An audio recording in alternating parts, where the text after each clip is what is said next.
What in the name of Sam Hill is that?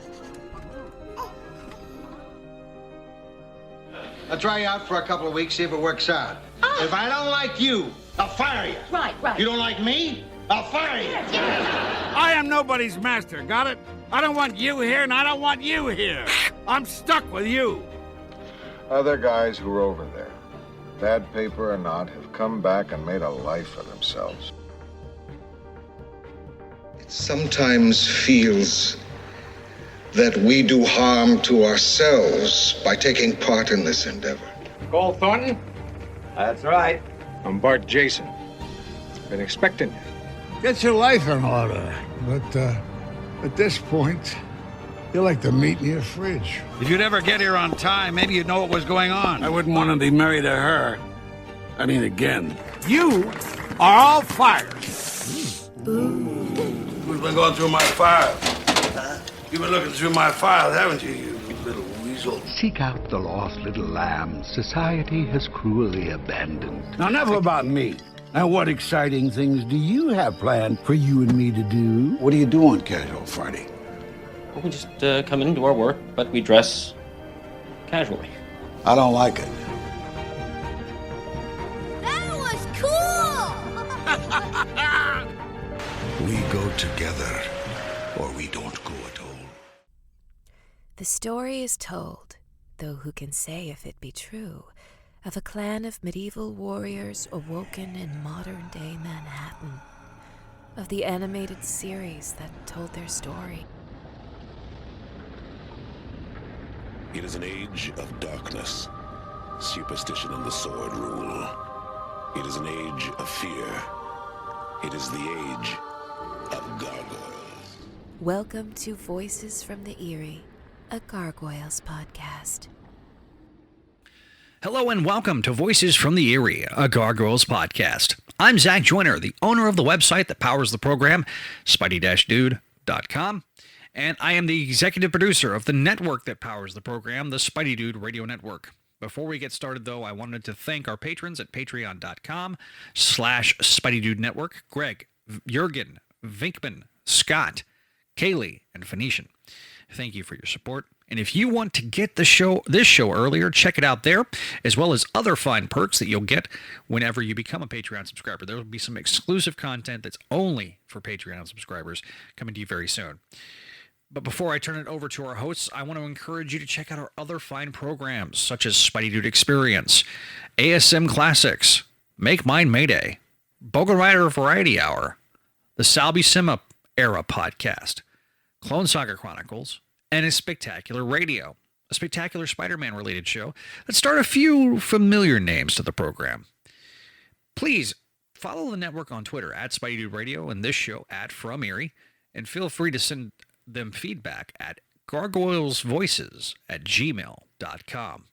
Leave us a 5-star review on your favorite podcast catcher, such as Apple Podcasts, Spotify Podcasts, iHeartRadio Podcasts, Amazon Audible, as well as Google Podcasts. It helps us raise our visibility, and like, share, and subscribe for more at Spidey Dude Network, youtube.com/Spidey Dude Network. Also, follow us on Facebook and Twitter, as I mentioned the Twitter threads, but also follow us on Facebook, facebook.com/Spidey Dude Network, as well as Instagram, if you like Instagram, instagram.com/Spidey Dude Network. With that out of the way, it's absolutely my pleasure to introduce the hosts of our show, Jennifer L. Anderson and Greg Bashansky. Welcome back, Gargoyles fans, to another episode of Voices from the Eyrie. I'm your co-host, Greg Bashansky, and rejoining us as usual is my partner in crime, Jennifer L. Anderson. Hello, everyone. And we are again joined by the series co-creator and co-producer of the first 2 seasons, as well as the writer of the SLG comic books, Gargoyles and Gargoyles Bad Guys, Mr. Greg Weisman. Hello. And we are very pleased to be joined by Mr. Matthew Asner, the son of Ed Asner, the late great Ed Asner, and the head of the Ed Asner Family Center. Hello there. Nice to be here. It's really nice to have you. Truly a pleasure. Thank you for joining us. Yeah, absolutely. Yeah, we are both huge fans of your father's work, both acting and his activism, and we're looking forward to discussing that. Great. And before we jump in, we do have a little bit of news to discuss. This is Night Watch, reporting from New York, Travis Marshall. Tonight, more on the news that has rocked Manhattan, if not the world. NECA Bronx is finally hitting stores. By the time this posts, he and Demona should be available everywhere. Jen, I believe you've got your Demona already? I have her. She looks beautiful. She really does. I've got Bronx. He looks excellent also. I've already put the cloaked wings on Goliath. He still looks great, and he takes up a little bit less space that way. I think that's brilliant that they're doing that way with putting a little extra into the smaller figures. Totally. Diamond Select has also just solicited new busts of Goliath, and then they teased new busts of Xanatos in his armor as well as Demona. I don't have any more room.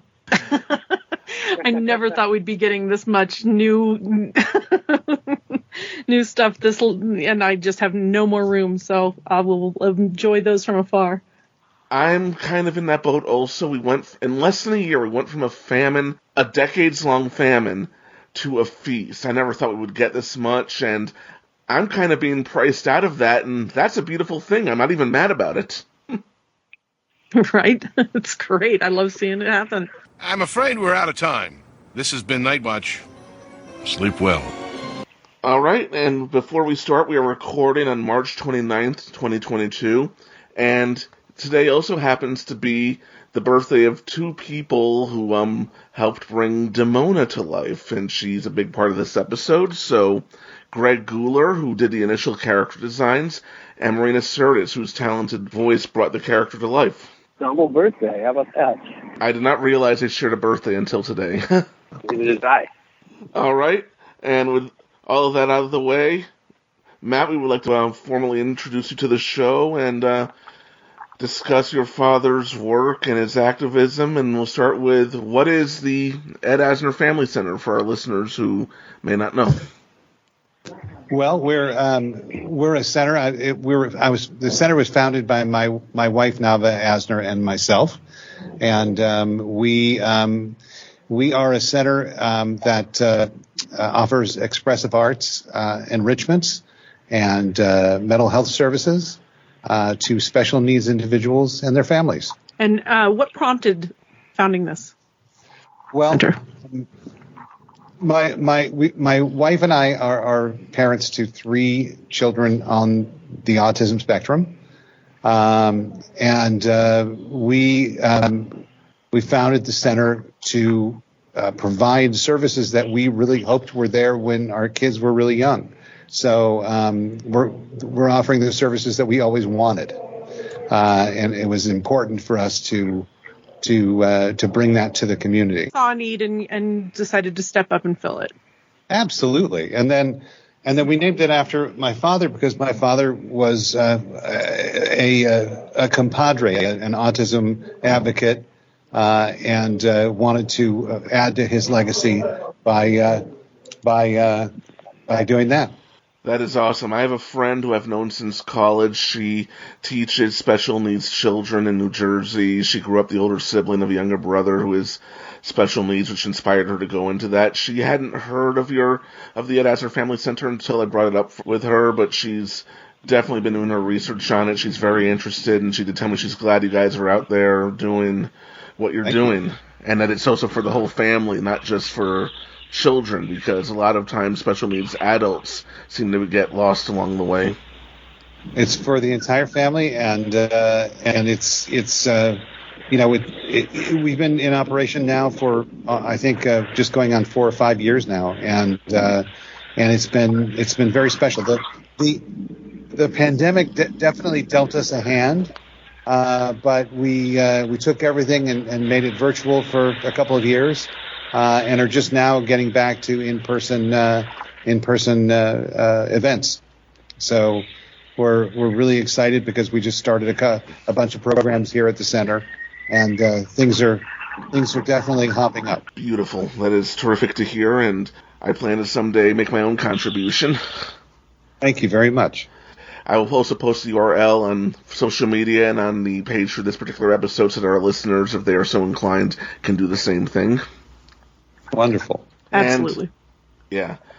And I have to say, growing up, your father was a legend before I was born. I've long been impressed by his acting, his activism. He's an amazing actor, an amazing man, and very principled. I mean, I've read so much about him. Even if you didn't agree with him, you always respected him because he was firm about where he stood. He practiced what he preached. He talked the talk and walked the walk. Well, it's interesting you mentioned that because one of my vivid memories of being with him, kind of making the rounds with him during one of his trips to New York, was he did the Bill O'Reilly show when that was a thing, and I'm not a big fan of and I don't think my father was, but he did the show, and during that show, Bill O'Reilly really said to him that he was one of the people that he looked up to most because it didn't matter what side of the fence you are. He was always stuck to his convictions and was always, you knew exactly where Ed Asner was going to be and what he was going to be doing. And that's very true about my father. He was like that. That is awesome. And he was just perfect as Hudson, perfect in so many roles. And Greg, I know we've talked about this a little bit before, but I think it's appropriate now to talk about the development of Hudson, how he went from Ralph to Hudson, what Ed Asner brought to the role when he was cast. I have a question for Greg. Sure. So, Greg, was he always Scottish? That's a fair question. So, we didn't know what the answer to that was going to be before we started holding auditions. Which I know sounds odd, but we weren't sure what a gargoyle should sound like. Unfortunately, we couldn't find any living models to sample. But when I wrote up the character description for Hudson, the last line, it was just a page to describe the character, and the last line of the page was, Hudson hates spunk, which obviously Matt laughs at because he gets it. But it was a sign. It was a sign. Right. So I had modeled Hudson on Lou Grant, which I know sounds weird, but because he was a 10th century gargoyle. But in my head, that was what I wanted out of it. But it never occurred to me in a million years that we could get Ed. That seemed, beyond our reach. And then, lo and behold, he came in to audition for the part. And I was, and I had not met Ed up to that point, and I was beyond excited about that. And he later told me that when he read that, the Hudson hates spunk line, he's like, oh, this is great. This role was written for me, literally. And then he said he had a second moment right after that, which was that if I don't get this, I'm going to be really pissed off. So he read it, and of course he was wonderful. And then we sort of, Jamie Thomason was the voice director on it, and myself, we sort of threw him this curveball and said, hey, can you do it in a Scottish accent? And there was this pause, and he said, sure. And then he just did it. And, we just decided the show was set in New York, but the gargoyles in theory were from Scotland, and none of the other gargoyles had a Scottish accent. But we thought it would be great if the eldest gargoyle sort of carried that Scottish feel forward for us. And your dad just did the job. And, he was Hudson. It was amazing. We became friends from there, and it was just a wonderful experience for me. I hope it was for him. I know it was. He spoke about it a lot, and he went to a lot of conventions and stuff like that, he was always meeting people who were fans of the show, and just loved that they would come up and talk to him and talk to him about the show. So he loved it. He loved it. I'm so glad to hear that. I mean, I thought so, but it's great to hear it confirmed. One thing that we do with a lot of the actors who come on the program is we ask them how they became actors, how they became part of the business. And so I kind of want to know, I assume you know at least the basics of it. How did your dad become an actor? Well, it's interesting. I once asked him, Dad, if you hadn't been an actor, what would you be doing? And he paused for a moment and thought about it, and then he just said, "The alternative is too horrible to even think about." So I really believe that his only choice in life was to be an actor. He bounced around from job to job. He was in college for a while.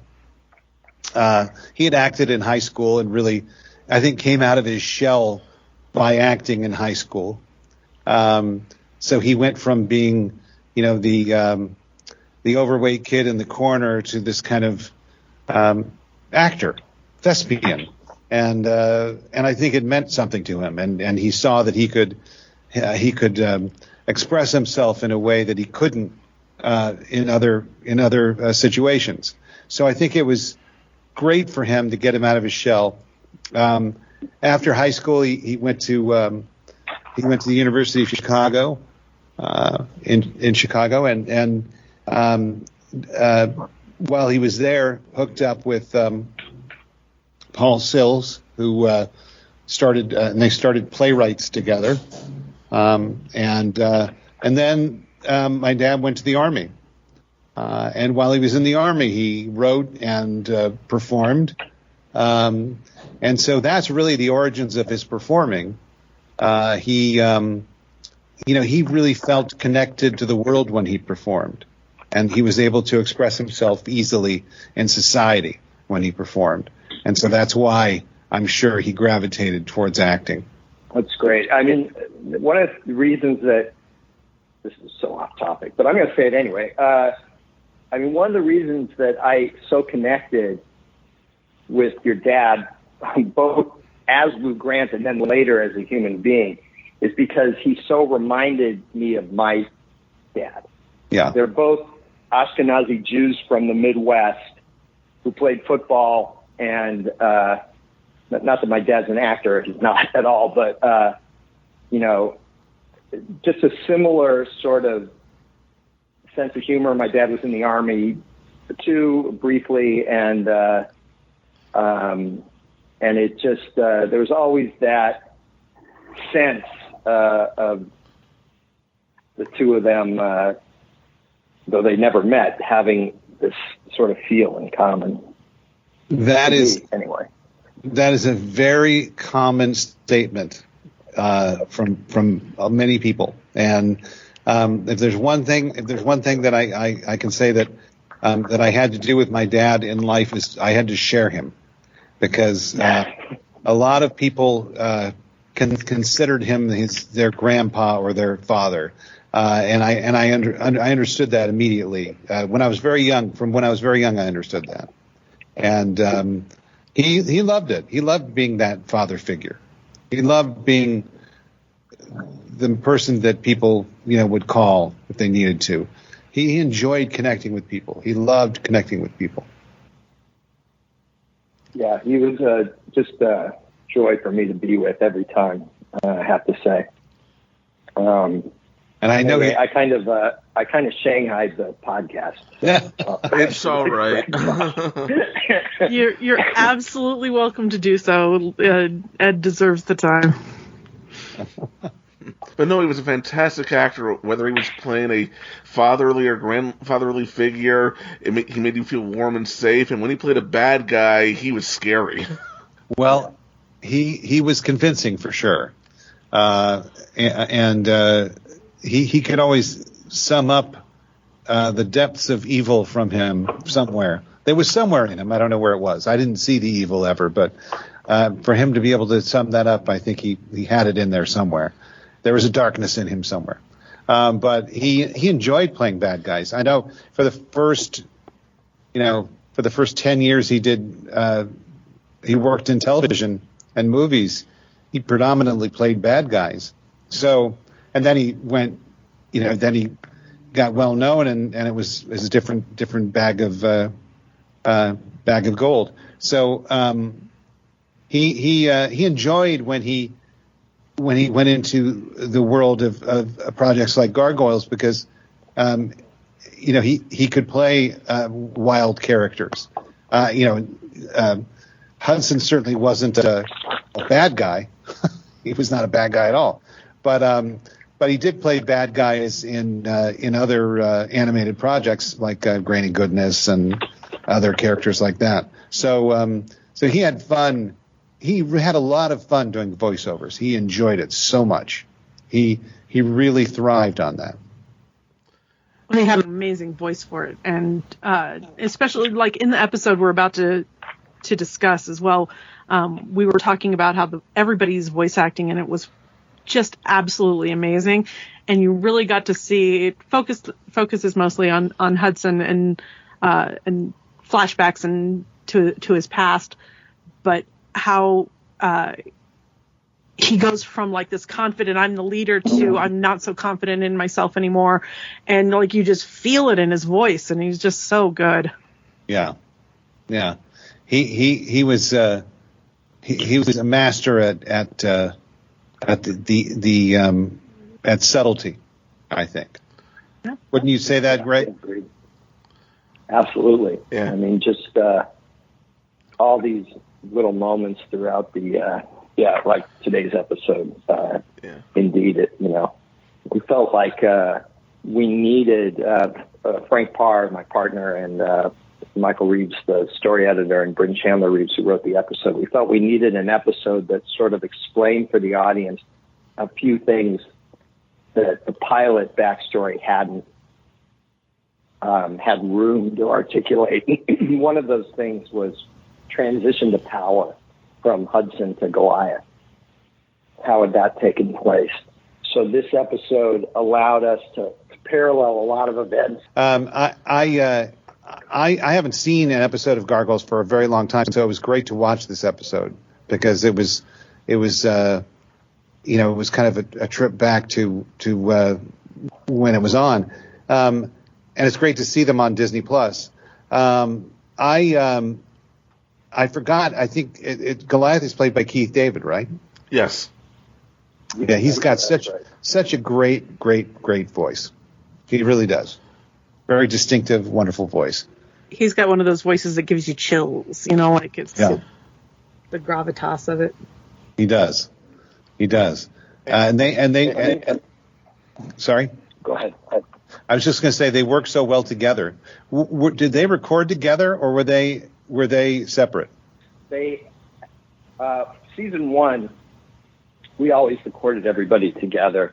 Every once in a while, someone would not be available for the normal record day, and we'd pick them up later. But I don't think that was the case in season 1. During season 2, or at least a big chunk of it, Keith was in the Play 7 Guitars on Broadway, and we had to pick him up via what we called a phone patch in those days, long distance. Yeah. And he wouldn't record with the cast. But this episode that we're talking about, Long Way to Morning, was a season 1 episode, and I'm fairly certain, though God knows it's been a lot of years, that everybody recorded that one together. And when you look at the cast for this episode, it's kind of insane. I mean, it really comes down to being a 3-character play: Demona, Goliath, and Hudson, with Keith, Ed, and Marina Sirtis. But we also had Roger Rees and David Warner in there. 2 of the, each of their time, like the Hamlet of their generation in England, and just this phenomenal group of performers. There was also, Jeff Bennett was in there playing a little bit of Brooklyn and a little Broadway from Bill Fagerbacke, and Andy McAfee. That would have been interesting. I think. Yeah, Andy McAfee playing young Princess Catherine, having to do a young version of the character that Cass Souci had played in the pilot. And it was just this sort of amazing confluence of performers. And again, credit to Jamie Thomason for directing them, but just really an amazing group of talent in the room. And yeah, they played that all together. Well, you could tell because there's an energy to it that you don't usually find in animated shows, and I thought it was wonderful. Yeah, it was a huge blessing to us, and so we at AMN we wanted to show the transition of power from Hudson to Goliath in the past, but we also wanted we had done episodes earlier in the season that were sort of a Lexington episode and a Brooklyn episode and a Broadway episode, so we wanted to do a Hudson episode. He was the character that we felt at this point had probably had the least amount of focus up till now, and we felt it was time to give him that attention. And as with the others in particular, give attention to his relationship to Goliath and show how loyal Goliath was to him in the past, even when young Demona wasn't. And we also kind of wanted to give a little bit of explanation to why was Princess Catherine so anti-gargoyle? And so we sort of showed that her father kind of irresponsibly used gargoyles as sort of boogeymen to keep her in behaving. And then when he was injured, she didn't see the poisoning, and so she just took it for granted, given what her father always said to her, that Hudson was responsible for it, that the gargoyles were the bad guys here. And she never really gets disabused of this notion until years and years later. And that comes out of, that was at least a way to give her a little more depth after the fact, to sort of explain how it is that she became the way she was when we first meet her, at the beginning of the series. I think it was a good lesson in how casual bigotry can fester. Like you need to. It's just even if it's just a small comment here and there, something. Sometimes it catches and it just festers, and then you have her hating gargoyles all her life. Yeah, what was brilliant about that was you don't see that too often. Usually when you see bigotry being displayed as a cautionary tale, it's very overt bigotry, whereas here, I don't think Prince Malcolm is a flaming bigot at all. I think he likes Hudson. I think he likes the gargoyles. He's just being irresponsible and brushing it off. Oh, you're too sensitive. Today we would call those microaggressions. I mean, we didn't have that term back then, but it's not like we didn't know they existed. And that was literally what we were trying to display, is that, Malcolm wasn't a rampant bigot. In fact, from his point of view, he probably thought he was open-minded. But he had all these little microaggressions that he, thrust Hudson's way, and he never took the time to spell things out for his daughter. Even the pragmatic stuff, like, hey, we need them. They need us. It's good. He never did that. And that, in effect, leads to the tragedy of the pilot to a great degree. Yeah. Gargoyles will return. Hi, everyone. This is Ed Asner, otherwise known, hopefully, to you as Hudson.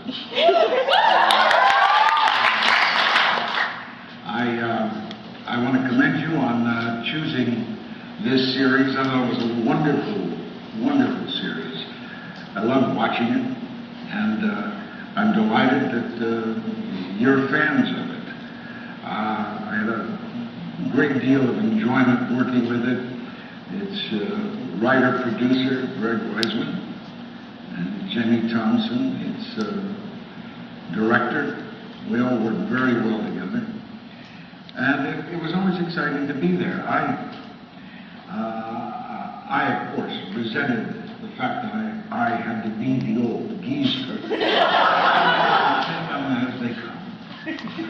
Plus the fact that with the quality of the actors working on the show, I always felt very threatened because they were all so good. Excellent actors. And I think they did a marvelous job and matched the animation perfectly. I found the stories very exciting and interesting, dark, but, well, you know, if you're doing a story about gargoyles, it has to be dark. We do our best work there, in case you didn't know. We, of course, so do vampires, but that's what we weren't. A wonderful show to be with, and I only regret it didn't have a longer lifespan. I thought it merited continuation. Damn straight. And I'm delighted to see that you're maintaining that continuation by your participation in this, what is it, the 8th or the 10th get-together? 8th get-together. And I love signing the cards that come in, which I'm glad memorialize the series. And I hope to meet you at some future gathering. Montreal is a little far away right now because I'm about to begin a new series. But you've got to thank your stars for one thing. It's got to be cooler there than it is in L.A. right now. So I've had a marvelous time. I regret not being with you, and I hope to be with you in the future. And I'll try to do better work next time. I would hope that somebody comes back and repraises my Hudson. Take care and the best of life.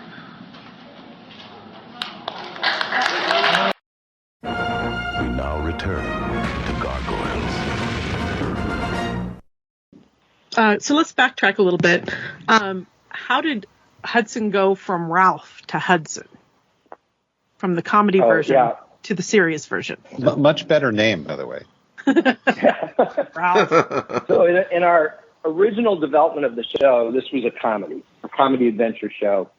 The basic storyline, I don't know if Matt knows this, the basic storyline was basically unchanged. It was a bunch of cute little gargoyles who had a spell cast them in medieval times and woke up in modern day New York.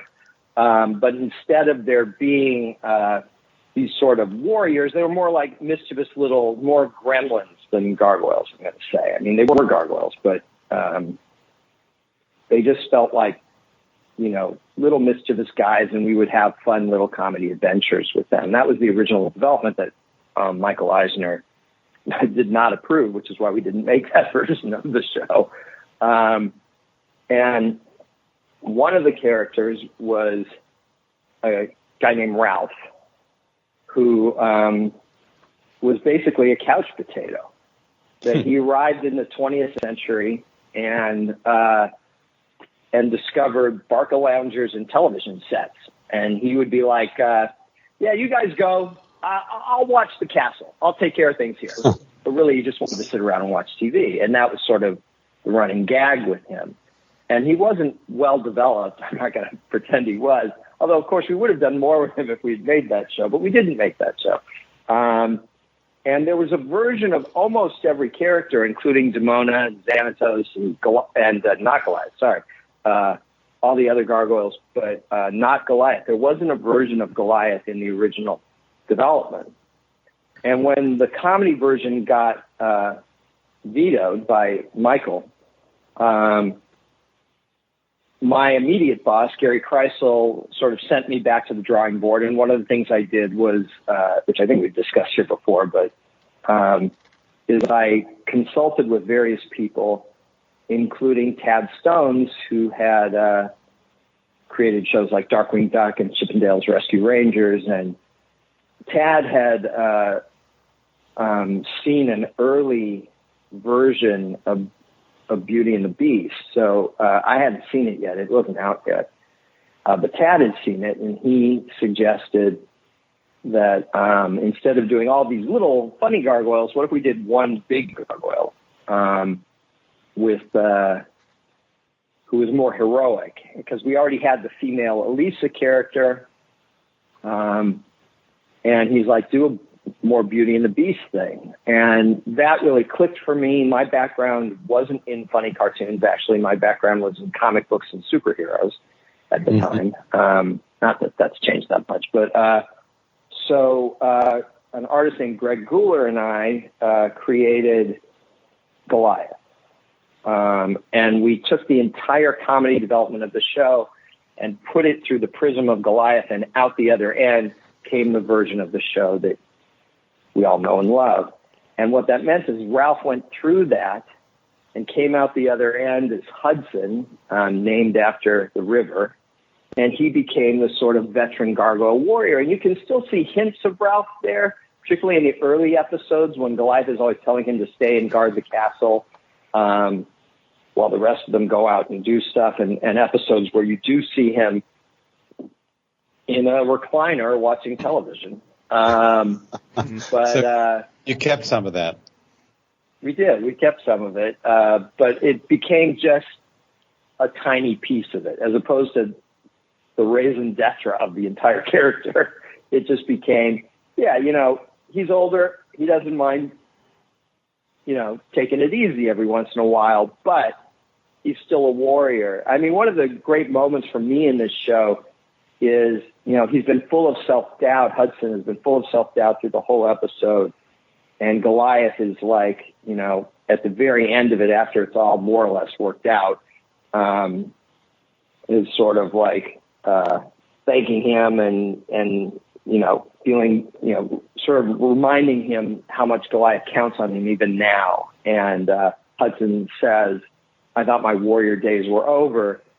And Goliath is like, no, you don't worry, man. You've got years of fighting left, which, of course, is a mixed blessing. It's not a curse to be handing to this guy. And I just love Ed's reading of, that final line. Oh, great. Now there's something to look forward to, I didn't write down the exact words, but it's something like that. There's, on the one hand, this adventure has sort of proven to him that he isn't past his prime, that he can still do what needs to be done. He can still get the job done, etc. But on the other hand, that doesn't mean he wants to be fighting all the time. Who the hell would want that? And he just wants to retire in his lazy boy, man. Wants to be in the Barker Lounge. Ed gets both of those ideas into that line, which is what I love. Just that this inherent contradiction, that on the one hand, he's glad that he can still do it when he needs to, but on the other hand, he's not looking forward to the idea that he's going to need to do this all the time. I have a question, because I'm not knowledgeable in this world. Are they immortal? Are the gargoyles immortal? Do they have a lifespan? No. Yeah, we figured that if because gargoyles sleep during the day as stone, they don't age during the day. So it's about twice the lifespan of a human. So if the top end, my grandmother lived to 102. So did mine. So, see, another thing we've got in common. That's right. Matt and I are brothers from different mothers and fathers and everything. But if you look at 100 more or less as the upper end of the human lifespan, then we look at 200 as the upper end of the gargoyle lifespan, and that they age at about half the rate of humans. So, the Hudson that you're seeing here, even if you don't count the 1,000-year gap, right, is probably about 100.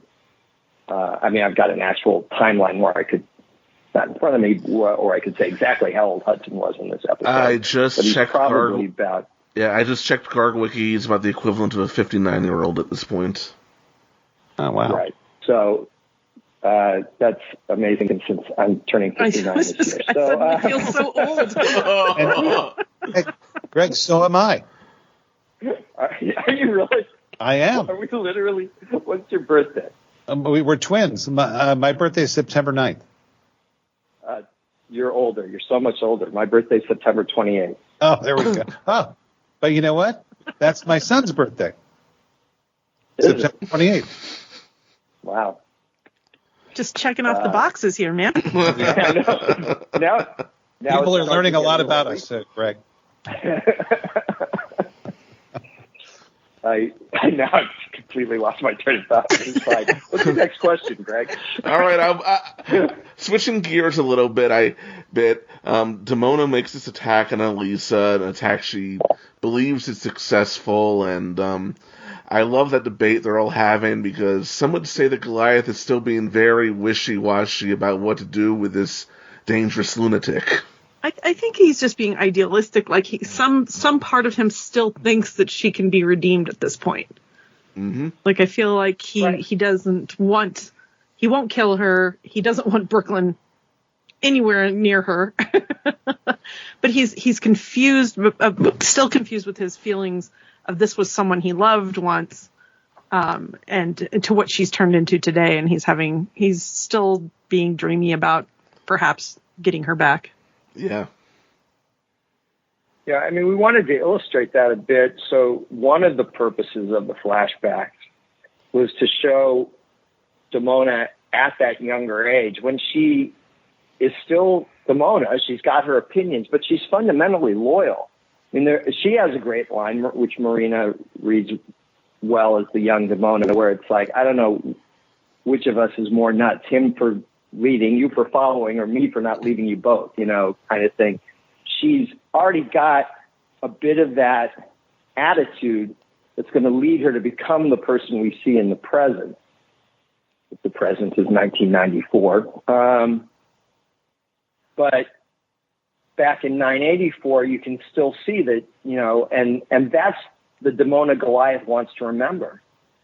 Yes, she had attitude, but she was fundamentally loyal. She was good to him, and she'd never betray Hudson. She might think that Hudson needed to step down, and Hudson ultimately agreed with her. And one of the tricks we had from a storyboarding standpoint was to show all these flashbacks were from Hudson's point of view. So we wanted to make sure that when Demona is sort of whispering in Goliath's ear, that we're showing that she thinks she's being quiet and that Hudson isn't hearing her, but we wanted to always indicate that Hudson knew, that he was either coming up the hallway or he'd be down, studying the tracks in the ground, and she and Goliath would be further back. But, you'd be close on him and you'd see his eye move to indicate that, he's listening. And that's surprisingly hard to do, particularly when your primary storyboard artists are in Japan and you're in Burbank. But we got all that in there, and the idea is that in the old days, in the medieval days, if a gargoyle was a criminal, in essence, the punishment was banishment, because the clan all lived in one area, and so that was a tremendous punishment to send the gargoyle out into the wilderness alone, because clan was everything, right? Well, he can't enforce a banishment in Manhattan. I mean, hell, she's not living with them anyway. So banishment is not, the old solution doesn't work at all. And it's like you said, Jen, he's got no intention of killing her. He's not going to do that. There's so few gargoyles left in the world, A, and B, there's a part of him that still loves her, crazy as she's sort of become, or maybe murderous is a better word. And what are they going to do? Just lock her up in the clock tower forever? That just doesn't seem like a viable solution either. So it's still early enough in the season, I guess, that he thinks maybe, just maybe, there's a chance that he can reason with her. And he's wrong. But it was worth trying. It's very, very idealistic at first. And he's like that when she keeps talking about he should be the leader and Hudson should step down. And Goliath's being idealistic there too. Like he sees this is how it's always been, this is how it should be. And he doesn't want to recognize that things need to change. Right. exactly right. Yeah. This episode did not go to one of the A-list animation studios, and yet there's still a mood to the piece that is really well done.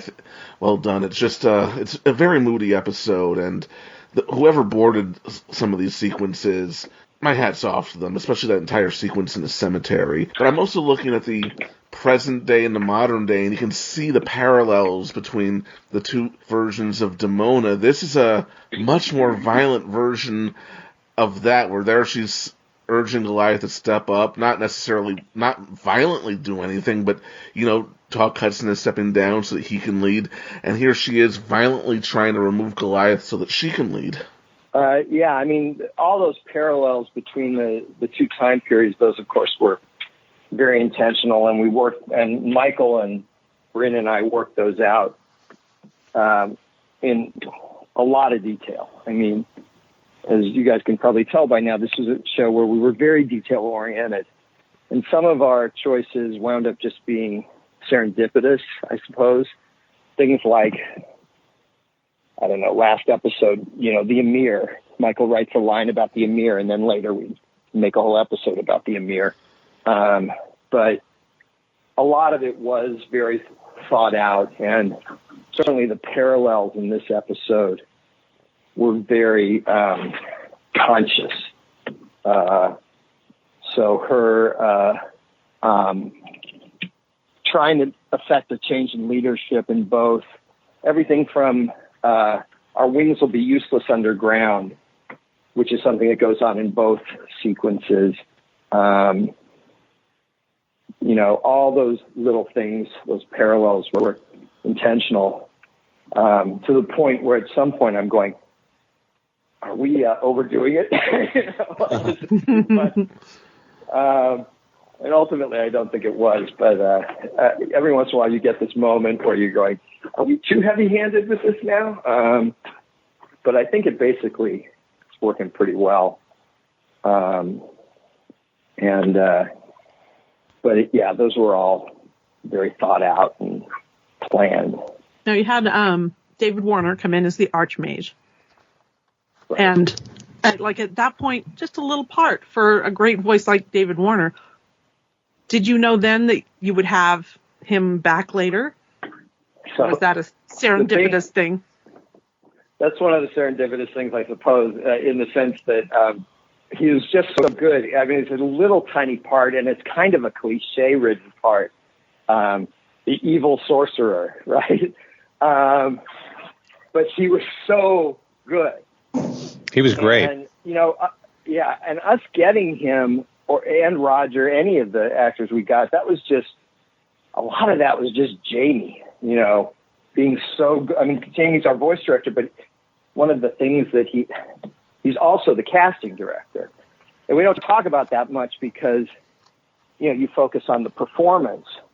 But casting is an art in and of itself, an incredibly important aspect of it. And we've talked a lot about the leads and who had to audition because the suits upstairs, they always want to make the final decision on the leads, like Hudson, Goliath, Demona, etc. But then they don't pay attention after that. Mm-hmm. No one is sitting there going, who's playing your guest star this week? And because of the nature of production, we don't have time to hold auditions for that. So Jamie's just casting, and he's doing that talking to Frank and I. So it's not without input. But he's just got to sort of do it. So he brings in David Warner for this tiny little role, and I'm sitting in the control room with Jamie, and I'm going, okay, we've got to have this guy back. We've got to do something with the Archmage. And Jamie's like, well, but you just killed him off. I'm like, I'll figure something out. And so we figured out. Does anyone ever really die?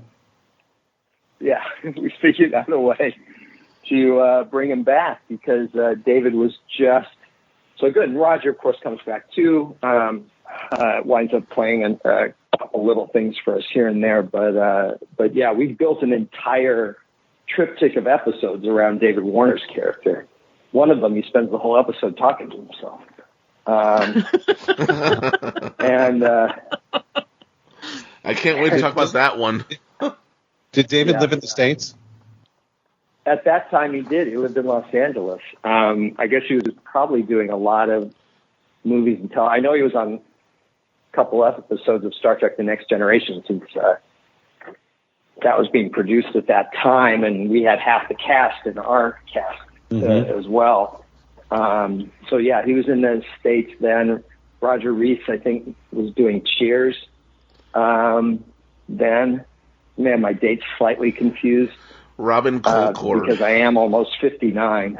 Yeah, Robin Colcord. That's right. He played Robin Colcord on Cheers. And again, they were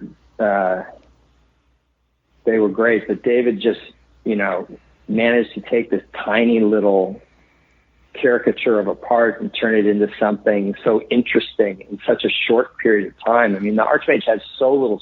First off, the flashbacks, are very memorable, but they're actually comprise very little screen time. And then the Archmage isn't in most of it. So he had even less time to make an impression, and yet he makes an incredible impression in these handful of scenes that he's got, shouting spells in really bad Latin.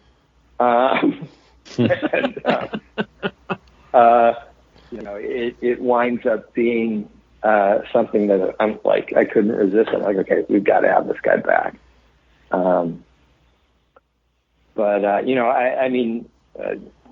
Greg and Jennifer know this. I have a tendency to fall in love with actors and bring them back over and over again. Ed, after Gargoyles, he was in Witch. I had a character who was this little kitten who magically is able to talk, and I thought that's got to be Ed to play this kitten. And then when I did Spectacular Spider-Man, and I needed an Uncle Ben, I'm like, well, that's clearly going to be Ed. No one else could be Uncle Ben for me except Ed. That was his brother. Ben was Ed's brother? Yeah. I did not know that. His older brother, yeah. So I that was my Uncle Ben. I'm loving this. I really am loving all this. Well, my son's name is Ben. Oh, there we go. Ben. Yeah. And my wife had an Uncle Benny. Uh-huh. But my son's not Ben. He's Benny. So he played two characters in Spider-Man, didn't he? For a different Spider-Man show, he was J. Jonah. Okay. Yeah, the 90s show. And he was great at that also. These two father figures to Peter Parker, albeit from very different ends of the spectrum. He did that well. I had to throw that in there because we are hosted by SpideyDude.com. It's a Spider-Man fan site, so I had to bring that in. There you go. But yeah, he played Eddie Marshak for me on Max Steel, and he was Kent Nelson on Young Justice, and in Reign of the Ghosts, he was the old ferryman who tells the kids the story of the World War II bomber. And so, I just loved working with him, and always got gold from Ed, and so, used him over and over again, as I do with most of the actors that I fall in love with on whatever show I fall in love with them, and I try to bring them back like it was a rep company. The Weisman Rep Company. Yeah. There we go. That's the trademark name, but Yes. Let's talk about that sequence in the cemetery, because that, even though it's not Walt Disney Television Japan, we were watching the sequence earlier. It's still gorgeous. It's still very suspenseful. The effects of the rain, and I understand rain is difficult in animation. The lightning, things like Demona popping up behind an angel's statue, or Hudson slicing his sword through another statue. Yeah, that angel statue is great. You see it as we enter, and then you see it again, and lightning flashes, and you realize Demona was behind it, and the angel's wings were hiding her wings. And then later, Hudson slashes it with his sword, which is pretty impressive, actually. I'm not sure if you his sword is to a stone pretty statue. badass. That's a badass sword. And it's a clean cut. Yeah, really clean. That's it's nice. That's some pretty impressive swordsmanship there, and a pretty impressive sword. It can reflect. I had this moment where I'm like, where we missed a bet. Probably was just too long ago, but she's got this big particle beam weapon, this laser cannon, right? And he's got this sword, and I'm like, she should have said, "You brought a sword to a laser cannon fight." We missed that opportunity. But then, the sword reflects the beam back at her. It's great. And then later he uses it in essence, as a mirror to see where she is. And it's like, wow, that is one useful damn sword. It's made of vibranium. I guess.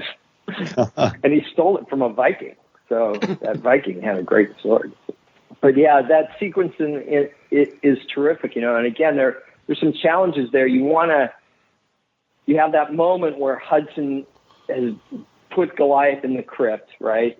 And Goliath is more or less unconscious in that crypt and very vulnerable. And Hudson is fighting Demona, and then the lightning flashes. And when the lightning flashes, you can see Goliath clear as day in the crypt, right? But fortunately, Demona just has her back to the crypt at that moment. So Hudson has to make sure that as he's fighting, that he's not only, holding his own against her, but that he's keeping her attention focused away from the door of the crypt. And then the only recourse he has ultimately is, let me get her on top of the crypt so that she can't see in. So he leaps up there, and she follows him. And, of course, Demona being her own worst enemy 9 times out of 10, you wind up with, this moment where she could just shoot him. She's so pissed off that she wants to beat him to death with the butt of the weapon. So she just starts swinging it at him because she's just worked up such irrational anger by that point. He's just, because she was so in control at the beginning, but by the end, she's just whacking at him in fury. And I think we pretty much pulled that off. I always was nervous that it would feel like silly. Why isn't she just shooting him? Kind of moment. But I feel like we build her anger, and Marina did a great job at building her anger through it. But by the end, you believe that she's just gone bonkers at this point. So she's just swinging that thing at him because she just wants to beat him to death, which is, great for a kid's cartoon at 4 in the afternoon. Well, I like how Hudson's like, well, the thing that comes with age is he's learned patience. He's learned to wait. Right. And she's just youthful and impulsive still. And, this is before we find out that she's immortal and she's been awake for over 1,000 years, and she really should know better by now. Right. Yeah, it's about her fundamental, this episode isn't, but the series as a whole, one of the big questions is does Demona have the fundamental ability to change at all? She's gradually gotten worse and worse. Is there any path out for her? And I think the answer is going to be down the road when we meet Angela, her daughter. The answer is going to be maybe. Mm-hmm. But at this stage, the answer is clearly no. Goliath's hope that he could talk some sense into her isn't dashed by the fact that she shot him. It's dashed by the revelation at the end that she shot Elisa with a poison to which there is no antidote. In the flashback, there's all this thing. We've got to get the Grimorum back because the antidote's in there. There's an antidote. So you believe through most of this episode, if you're seeing it for the first time, that there's an antidote for that poison for Elisa. Now, thankfully, we don't need it because the badge luckily blocked the dart that Demona shot at Elisa. Realization at the end is that that was a slow-acting poison designed to lure Goliath into a trap, but ultimately to kill Elisa no matter what Goliath chose to do. And that's the moment where you feel like she's irredeemable. Again, it's not because she shot Goliath. It's not because she beat up or tried to beat up Hudson, or that she stalked them for an entire episode. That's just fighting, you know. The reason for me that makes her sort of irredeemable in this episode is the revelation that she poisoned her with something for which there was no antidote.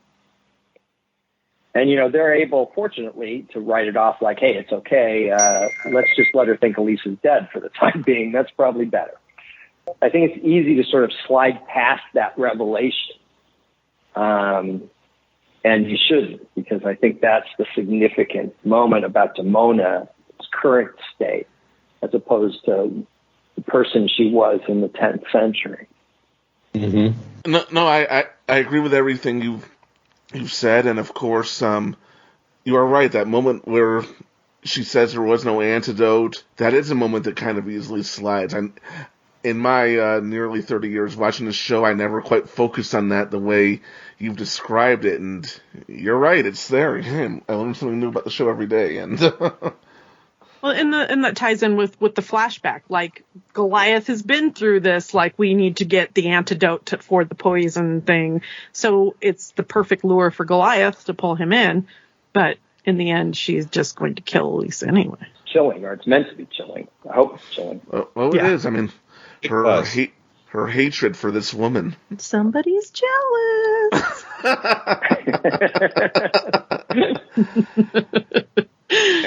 And Hudson, like you said, he does outsmart her, despite her saying, I'm stronger, smarter, and younger than you, your pride. He defeats her, and he doesn't even need to be physically tougher than her to do it. I love it. Yeah, he outsmarted her through his patience. Like, everything he did was tactical, like his strategy to keep her from seeing where he was, to, you know, how to get away from her, to see, you know, using the sword. Everything was he just outdid her. It's a tortoise and the hare. Yeah, I think that's exactly right. We also wanted to use the flashback to sort of show that Hudson has a skill that we had sort of touched on in the pilot, but I wanted to reinforce it, which is that Hudson has this sort of amazing tracking ability, which is a skill that Goliath doesn't have. Goliath's great at a lot of things, and obviously he's a big guy and powerful, but Hudson has this one skill, which is this ability to track, and is even able to use it a little bit in the modern world. We see it when they first land on the Old York Opera House. I know you're from New York, Greg. You've been to the Old York Opera House very often? Oh, yeah, all the time. It doesn't exist. But I do like to spend time down in the village, Greenwich Village. It's a lot of fun down there. Right. Some great restaurants. I'd forgotten that till last night. The Old York Opera House down in the village. I'm like, where in the village could this even pretend to be? The Old York Opera House. That is clearly close to one of the rivers, I guess. I don't know. Like, I have no idea where that's supposed to be, even vaguely. But yeah, you know, when they first land on the rooftop there, he can tell, you know, that she's been there already, you know, that kind of thing. You know, we wanted to show both in the past and the present that was a skill set of his that Goliath didn't have, and which Hudson takes for granted. It's just something he can do, and he doesn't necessarily value it, you know, the way Goliath does. So we just wanted to slide that in there in 2 or 3 moments in the episode to reinforce that idea. Nice. Are there any final thoughts on this episode? Is there anything we've missed? Matt? No, I thought it was great. I enjoyed it immensely. It was, and I think Greg's right. It was very artistically beautiful. It was very gothic and wonderful. If you're ever in the mood, there's another episode that really focuses on Hudson. Your father turns in a great performance in season 2 called The Price, one of the series' best, I think. Which season? The second season. I will check it out. There are a couple little things I wanted to point out, just because when else do I have this opportunity? We also get to see the origin of Hudson getting blinded in one eye. And then there's just this little moment that I love where Hudson drapes his wings over Goliath like a blanket. Wraps the injured Goliath in Hudson's wings, and it's just this I love that moment because it's like, that feels like a moment where we really see that gargoyles are, on the one hand, a different species, that it's done so sort of automatically and naturally. And of course, we can't do that. We don't have wings, right? Right. But they're not just human beings, but that they're who look different, that they're different species. But on the other hand, the idea that we're not all that different when push comes to shove, that if there's someone you care about, you want to wrap them in your arms, you want to wrap them in your wings, you want to cover them with a blanket, you want to take care of them. And really the only other time we've seen that so far is Goliath and Demona. Right. Wrapping wings and around this each other.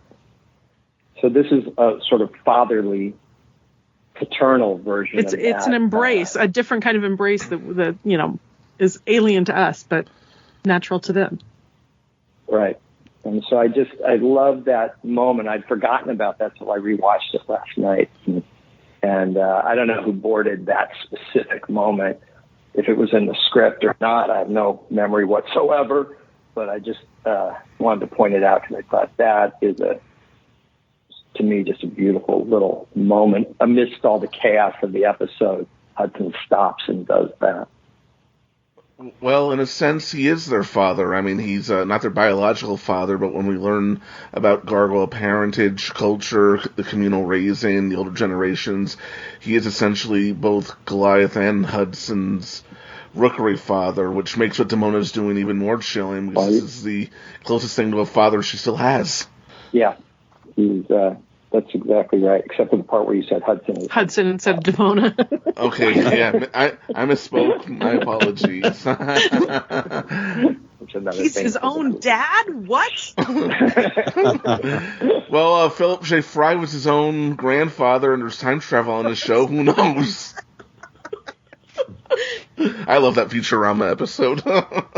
All right. Are there any projects or any things any of you would like to plug?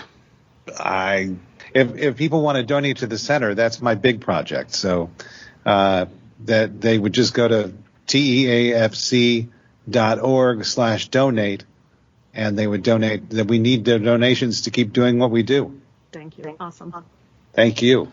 As we're recording this, Young Justice Season 4 is coming back in a couple days, back half of the season, and it'll still be going every Thursday. New episode drops every Thursday, but of course, all the old episodes available for streaming all through May and a little bit into June. So I'm hoping everyone shows up and watches some Young Justice. Hashtag keep binging YJ, hashtag keep binging gargoyles. That's right. Keep cranking them, guys. All right. And what about you, Jen? Do you have anything you would like to plug? No, I just got back from a convention. Everything's good. If you want to check out my Redbubble or my Etsy, you can go to heyassbutt.com and check it out there. Hey, ass butt. Still the greatest URL of all time. Well, with that all out of the way, Matt, I would like to thank you very much for coming on. Like you said, pleasure. I've never had the pleasure of meeting your father. I signed at least one get well card for him at the Gathering of the Gargoyles convention. Yeah, we did that. So that's the closest I've ever come to having any contact with him. But I've been a longtime fan of his work, his activism, an amazing actor, an amazing and extraordinary human being, and he is missed by all of us. Thank you, and by me. I appreciate your words very much. Thank you. We really appreciate you coming and talking with us. Thank you. My pleasure. And Greg, I'd like to thank you, as always, for everything. Jennifer, thank you for being the best co-host this podcast could ever hope for. And you're stuck with me. I'm so sorry. And Matt, I'll see you at the next strange Eyrie family reunion, whatever that is. So, Indeed, coming up. And I would like to say to our listeners, thank you for listening. Join us next time when we get to Her Brother's Keeper. We discuss Elisa's family, merchandising, and a whole lot more. See you then.